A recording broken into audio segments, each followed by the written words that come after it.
Hi everyone, my name is Meenaksh Sharma. I live in Ottawa here in Canada.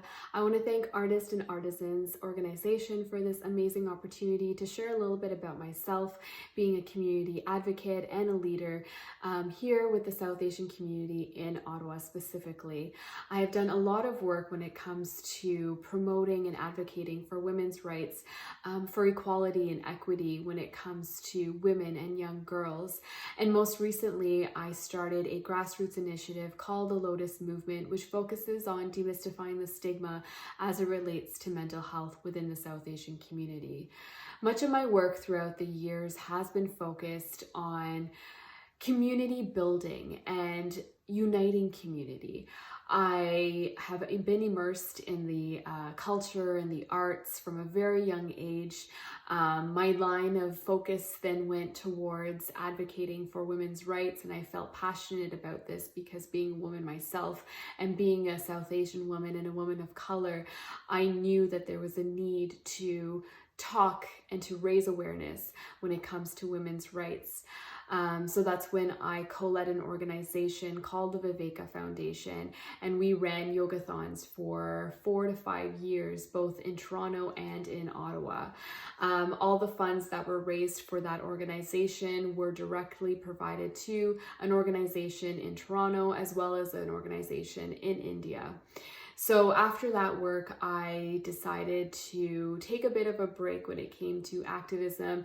I had a family. I have 2 little girls who are now my inspiration to, in fact, do more when it comes to women's rights and standing up for women's voices in the community. So after that experience of having 2 little girls and starting my journey in motherhood, I took a break, and I have now, like I mentioned, started an organization called the Lotus Movement.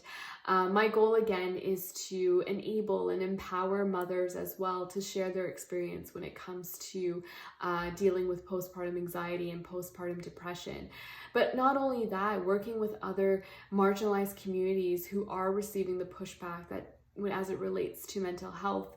So working in collaboration with these communities and coming together and uniting together to bring about open dialogue and open and honest conversations when it comes to our mental health as a community.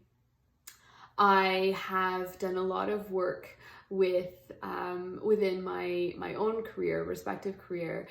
So much of this work that I've been doing is all volunteer based, and I also have my own career and in that realm as well. I've always been a big advocate when it comes to sitting on the Visible Minorities group, sitting on a youth network and chairing that for a few years.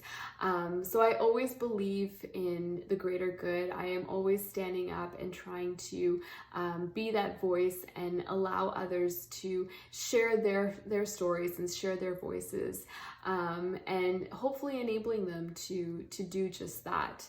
I am a dancer as well. I have trained in both Kathak and Bharatanatyam. I'm also a lover of hip hop and ballet. I can't say that I'm a master in these art forms, but I am an artist at heart. That's where my soul is. I love music. I love the arts. I love the culture. So I can't say that I'm a master in these art forms, but I've definitely taken many of the teachings that they have taught me, and it has planted a great foundation for the person that I am today. I am a big believer that we need to come together as a society, and we need to be kind to each other and hear each other out in order to bring about real change. If we don't listen to one another, if we don't acknowledge where we're coming from or our feelings of where we're at, how are we supposed to support one another? So again, I am so grateful for this feature. I am so grateful for this opportunity, for having shared my, a little bit about me and letting you in on who I am. I hope to work with many of you, and I hope that you've also watched the other speakers and taken in their considerations on how we can bring about that change.